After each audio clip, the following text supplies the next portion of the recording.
आ एखन कनी काल पहिने जे वीडियो देने छलहुँ हेँ, ई मित्र छथि, बहुत पैघ काजबाज हिनकर छनि। हिनके अहाँके चप्पल, आइ जूता देखियो ई पहिर लेलथि हैं, हिनके चप्पल हेरा गेलनि। तऽ आब ई सोचलथि भाई सबमे तऽ कंपनी चलबै छथि तऽ दिमाग तऽ सब चीजमे हिनकर बहुत सुन्दर हेतनि। तऽ ई सोचलथि एना जे खोजऽ जायब तऽ हिनका लोक कहतनि जे भाई एगो चप्पल खोजै छथि एतेक पैघ लोक भऽ कऽ। तऽ ई केला कथी, तऽ 10 आदमीके चप्पल, कहबे केलहुँ हेँ 10 आदमीके चप्पल इहो राखि लेला। ओ कहलकै यौ भाईजी किया चप्पल हमर है, हमर चप्पल पहिने खोजि कऽ लागऽ तहन देबू, आ नहि तऽ ककरो चप्पल नहि देबू। छौड़ा सब कहबे केलकै जे ककरो चप्पल अहाँके हमसब नहीं लेब, जाओ अहाँ राखि लिअ गऽ।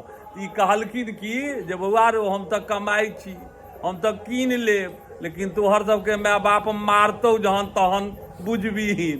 तऽ ई अहाँके इएह छथि, देख लियौ। की नाम है यौ अहाँके?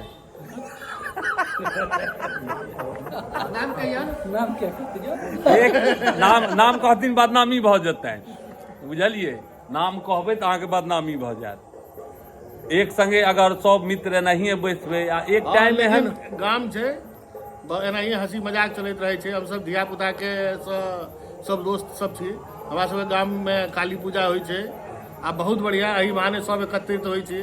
केओ कलकत्ता रहै छै, केओ जयपुर रहैए, केओ दिल्ली रहैए, केओ बम्बई रहैए, लेकिन सबगोटा एकत्रित होइ छी। बड्ड मोन लगै छै, बड्ड मोन खुशो होइ छै। और एहन छै जे एक जगह एखन काली पूजाके माहौल छै तऽ एक जगह सब आदमी बैसल छी, आ ई माहौल सब दिन नहीं भेटै छै। एहि दुआरे नहीं कहै छै जे भागम भाग लाइफमे सब अपन अपन जीवन यापनमे सब आदमी लागल रहै छथि। एखन ई छै जे सब आदमी एक जगह बैसल छी, ई माहौल नहीं भेटै छै कतहु। ई कतबो अगर हम अहाँ कमा लेबै, अगर बचपनके संगी अगर जुड़ि जाइ छै संगे, तऽ ओकर एगो माहौल, एगो खुशी बहुत अलग भऽ जाइ छै।